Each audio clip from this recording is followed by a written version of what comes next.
here because they're not getting enough cats back with radio collars on, so they figure there's more cats out there than what they think.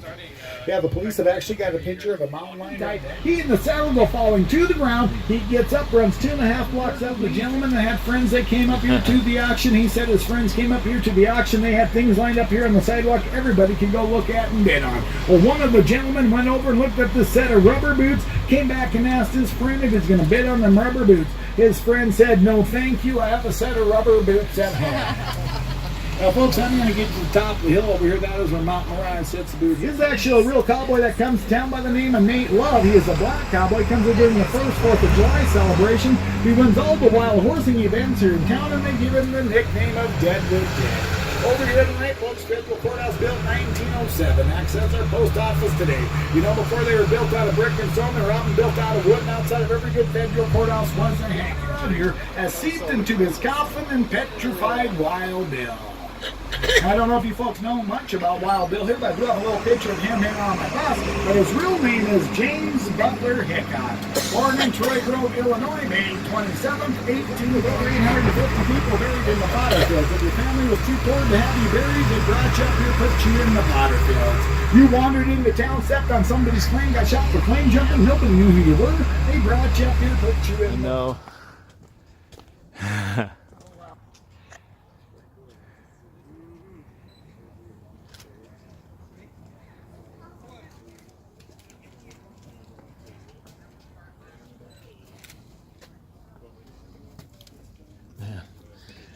Put all kind of money and They put everything up there, don't they?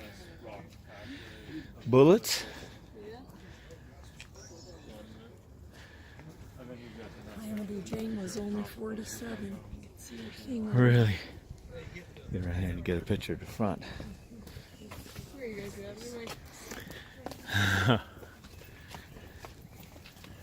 We just got started. If they take you downtown and point out all the points downtown. Wow, Bill.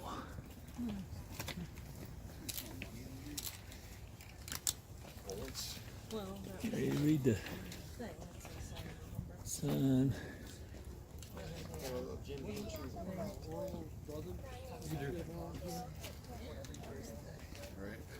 Not that I remember. I don't remember. oh, I see, sure. You guys ready to get back on the bus? Maybe not so soon, huh? You know, Wild Bill during his lifetime is a very popular guy. There are more stories written about Wild Bill during his lifetime, more than anyone else, including the presidents.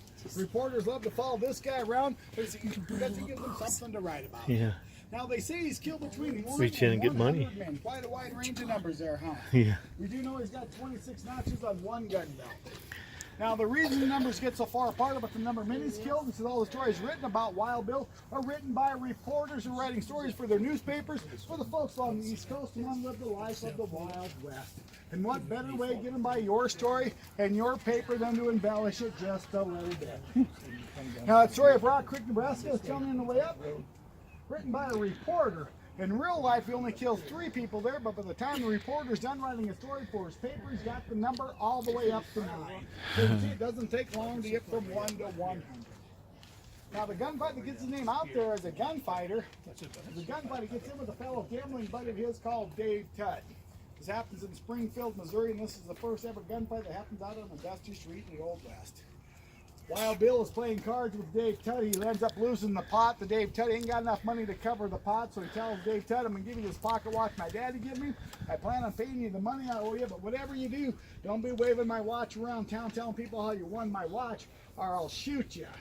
Well, the very next day, here's Dave Tutt out on the town square waving Wild Bill's watch around. Him and Wild Bill get in an argument across the town square, which I hear is about 75 yards. Dave Tutt pulls out his pistol, takes a shot at Wild Bill. The bullet lands right at Wild Bill's feet. Wild Bill returns the favor to Dave Tutt, pulls out his pistol, takes one shot, hits Dave Tutt right in the heart. He gets arrested for the killing of Dave Tutt. Of course, he goes to court and pleads self-defense because Dave Tutt shot at him first. He was just returning the fire.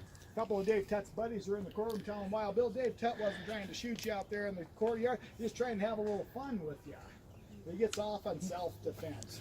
Shortly after that, he starts his lawman career in a small town in Kansas when a guy by the name of Samuel Strawhan wanders into his town, gets a little intoxicated in one of the saloons, comes out, starts firing off his guns. Wild Bill approaches him, asks him to holster his guns.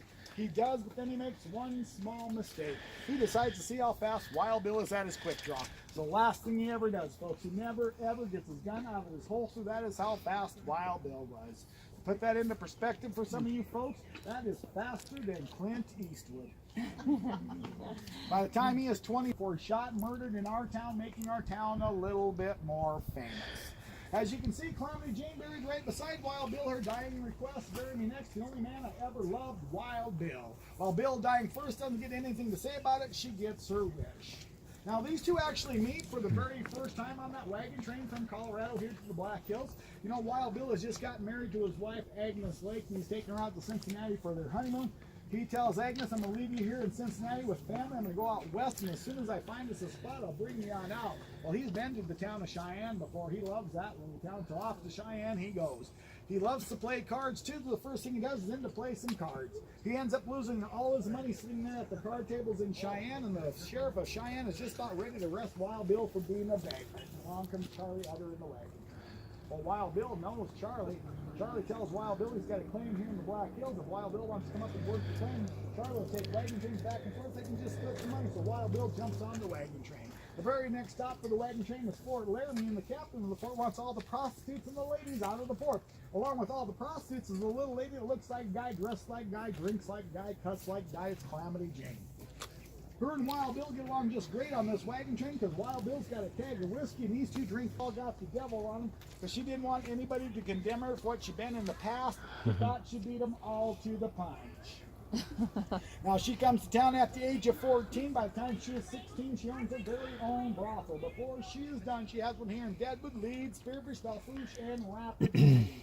Now, when she dies, they don't put in the paper, Madam of the Brothels has died. No, they put in the paper, a great social worker for the city of Deadwood has died. This is the one that was and a parrot buried next to her. Now, when the city used to have a city band, they would come up here on a Sunday afternoon and play music up here so the whole town could hear them. Now, folks, I'm going to stop here, let you out, and take some pictures of the overlook if you would like. I just want to tell you folks, if you are stepping out there as a couple and they say, honey, take one more step back.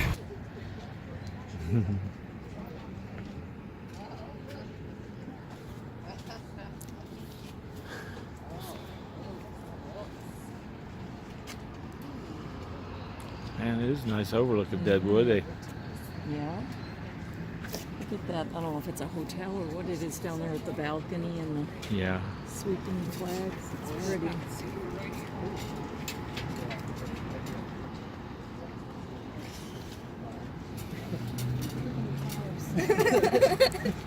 Where should we take our picture?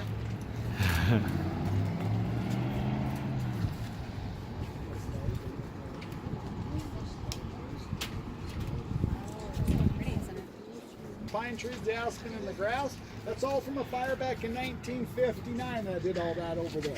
Wow. This is the dresser at the top of the third floor. You can see the balcony and the stairway coming up there. And this gets it because of Homestake Gold Mine. When they first come out here and start hard rock mining, they ain't got a whole lot of experience. They don't do any backfilling. They honeycomb underneath the town and the mine so much it actually starts to collapse in on itself. They moved the shaft one hill over. They let that mine completely collapse in on itself. In the mid-1980s, they take that collapsed mine, turn it into an open pit surface mine all the gold out, pile all the waste rock up there all nice and neat for us. Now, if you folks look past them two hills that are terraced off up that same draw as far as you can see on the horizon up there, see them two bald mountains up there, don't have any green on them? That is the Wharf Gold Mine up there. It's the only gold mine left here in the Black Hills, and that is the gold mine that takes in the town of Terry, South Dakota. Now, folks, they're still finding gold out here in the Black Hills. I think it's going on 8 or 9 years now. Guy found the gold nugget out here, 5 ounces. Largest gold nugget found in almost 100 years out here. He sold it to a gentleman in Rapid City for $10,000. The gentleman who bought the nugget got on the news and said he could probably resell that nugget for $100,000. But he's not. He's going to keep it here in the Black Hills for everybody to see. So if you folks find yourself just ruling the town. Now, he's only 4'3" tall, folks. He's got a beard down to his waist. Long gray hair, blue eyes, wears wire rimmed glasses, wears a lilac bush. You look out the cemetery just a little way, see a big cross out there, all the stones in a row with flags in front of them. That is the Children's Silver Door cemetery. section part of our cemetery. You know, Wild Bill very easily that murdered him. Now we do have a monument for Preacher Smith as you head outside of town here, heading towards Spearfish. It's about a mile outside of town. Sits right next to the road for your convenience. The actual spot, though he gets murdered, is about a mile east of where that monument sits today.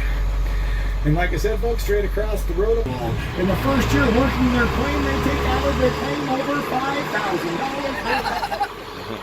No, folks, that right there is the Yates mine shaft for the Homestake Gold Mine. Goes from the surface there down over 8,000 feet deep.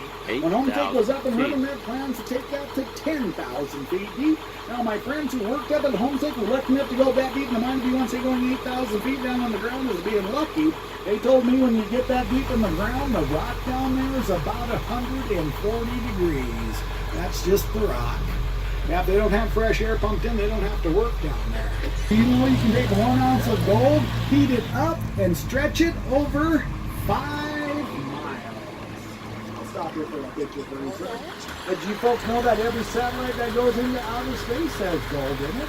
There's properties in gold that keep the electronics inside the science lab. They've got that mine pumped out to the 6,000 foot level. They got a clean room on the 3,800, one down on the 4,850. I found out one of the experiments they're doing up there is to try to catch a neutrino. Now, a neutrino is a small particle that comes off the sun, passes through your body every day in the tens of thousands if you haven't even known about it. Now, folks, I found this out because I used to bartend here. Motorcycle So museum. we asked the other gentlemen at the table if they would kindly switch seats. Yes. But if you folks know anything about cars, you know it is a railroad museum. Now, when this building was first built, it was the Fremont, Elkhorn, Missouri Railroad Station. Later on became the Northwestern. Like I said, today it is our railroad museum. Now, during the height of trains here to Deadwood, we're getting over 52 trains a week coming to town here, bringing flour for the flour mill, plate for the brick mill, supplies here for Deadwood, and of course, tourists all into town. Now, Jack McCall, you know, after he shoots Wild Bill, he pulls the trigger on every one of them bullets that the other guys at the table, and none of the other bullets go off. Yeah, the only one that goes off is the one that shoots Wild Bill in the back of the head. Now, it goes in the back of Wild Bill's head, comes out as shooting. Now, Jack McCall gets back here in U.S. territory, folks. He was over in Cheyenne, Wyoming. He starts writing about killing the fastest gun in the West. Kevin Costner. That all spent a night here in our Franklin Hotel. Now, folks, I just about got you back where I picked you up from. And you folks get up today can easily be found on eBay.com. That's where we listed off for you folks. Now, I hope you folks got some history, some information of the area you were looking for. You folks enjoy the rest of your vacation out here in the Black Hills and wherever else you were going. You folks have a safe trip home. I want to thank you once again for taking a day to the original tour. You folks. Okay.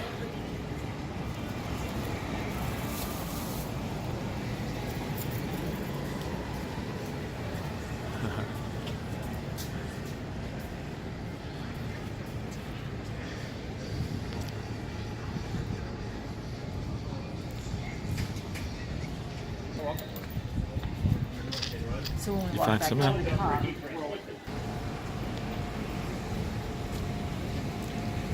Yep.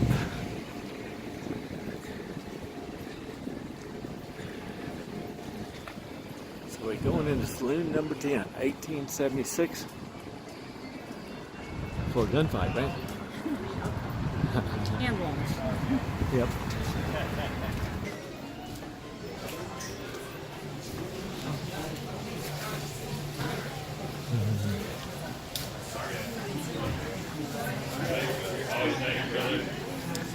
Wings and chicken salad.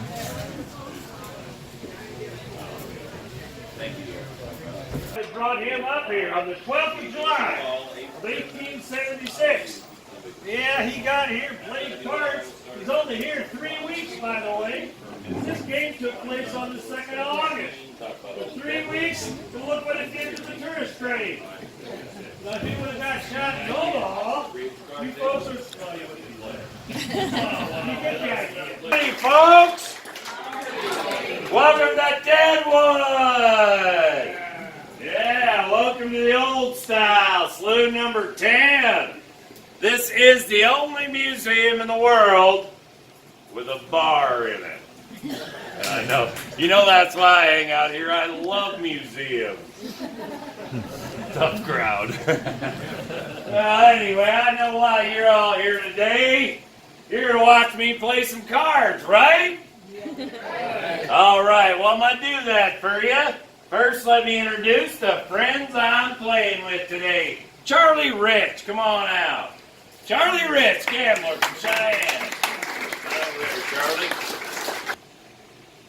The bartender, Harry Young. Get out of here, Harry. There he is.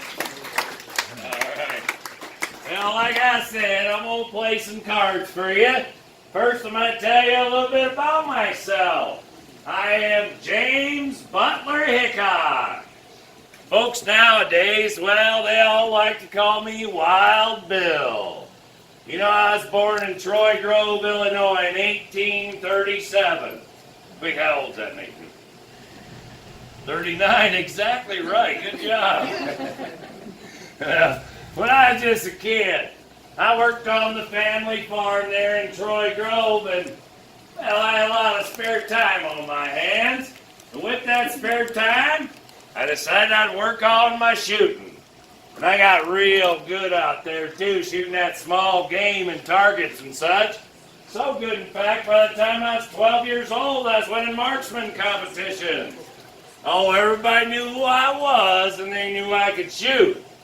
Several years later, when the Civil War broke out, well, the Northern Army must have heard about me because they came calling for me right away. They wanted me to be a sharpshooter and a scout and a spy for them. Ain't how it happened. That watch means a whole lot more to me than $35, and I'm getting it back. Well, the very next day, here's Davis Tutt in the streets of Springfield swinging that watch around taunting Charlie. Well, he was that fella out here talking before me. I think he likes to shoot kids, so maybe I should pick better friends, right? Well, anyway, we've been best friends ever since I was a marshal in Hays City, and it just so happened he was bringing a wagon train from his home there in Colorado. She looks like a man, she acts like a man, she dresses like a man, she drinks like a man, she curses like a whole boatload of sailors. She smells want to get into if you need to pick a winner, right? Tell you what, I am pretty sure these folks are all sick of listening to me talk by now. Yeah! Hey! No, I don't know what you mean. Was that you again? Oh, sure, who was it then? It was him. It was that guy right there. It was him. That guy? Yeah. Was it you? No, it was him, wasn't it? Get out of here, you dirtball. I'll shoot you right now. Beat it. Oh, go ahead. Get out. Move your head just a little bit. There you go. Just kidding. All right, I'll tell you what. I'm going to head up front. I see a friend of mine up there I got to talk to for just a Attire, second. somewhat more revealing than what was thought to be proper, was looked down upon by those trained in ladylike etiquette. But nonetheless, they brought to the gold rush an air of reckless, dazzling excitement. About 3 o'clock in the afternoon, Wild Bill Hickok entered saloon number 10. Seeking saloon number 10, and Captain Massey, a riverboat captain from Missouri, Fellas? were engaged in a game of draw poker and were quick to invite Bill to Yeah, join I'll them. be there in a second. Let me get a drink first. Out of that whiskey, Harry. Wild Bill's reputation demanded that he be exceedingly cautious. For instance, he never liked to sit with his back to the door. The vacant seat was so located, and a lively debate between Charlie Rich and Bill resulted in an attempt on Bill's Charlie! part to get Charlie's chair. What are you doing in my chair?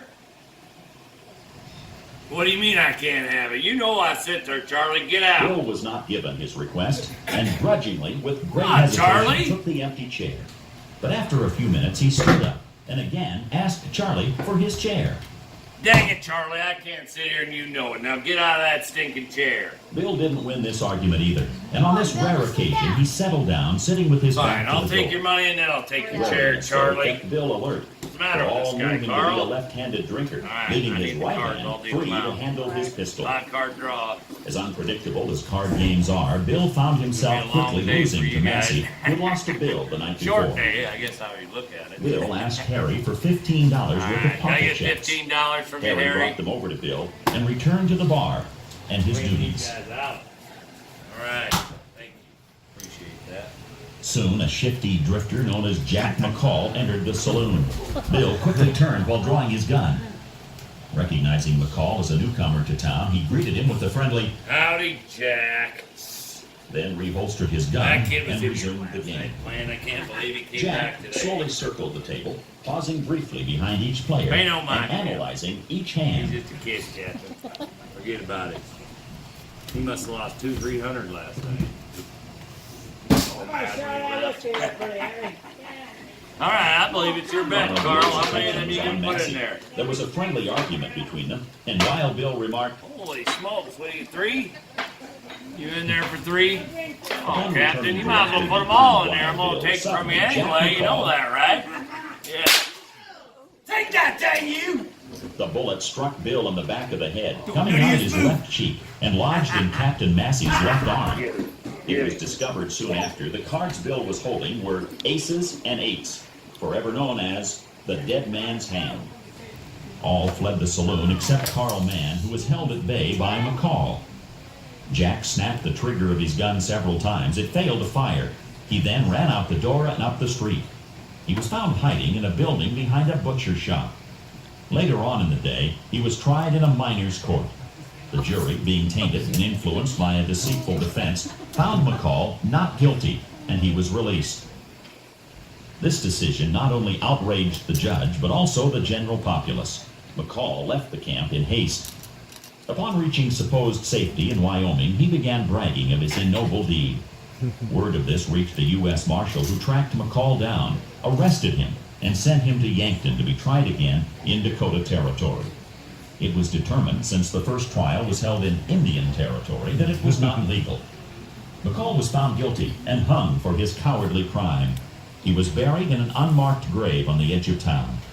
Later, as the town grew, the cemetery was moved. As the coffins were opened, one corpse was found with a rope around its neck. It was easily identified as Jack McCall, the assassin of Wild Bill. Thank you, ladies and gentlemen, for taking your time to allow us to share. Let's hear for my volunteers. They did a great job. Thank you guys. You were all fantastic. You gave yourself on that rack right there. Hey, we'll be up here for a little while. Do you want a picture with me or Jack over here? Come on up. Don't be shy. Hey, not a spit tune either. Do not spit that thing. Thank y'all so much. Deadwood Alive Gunslingers. They'll be on the streets again. 4 o'clock, right down the block in front of the Celebrity Hotel. Hope to see you there. Have a great day, everybody.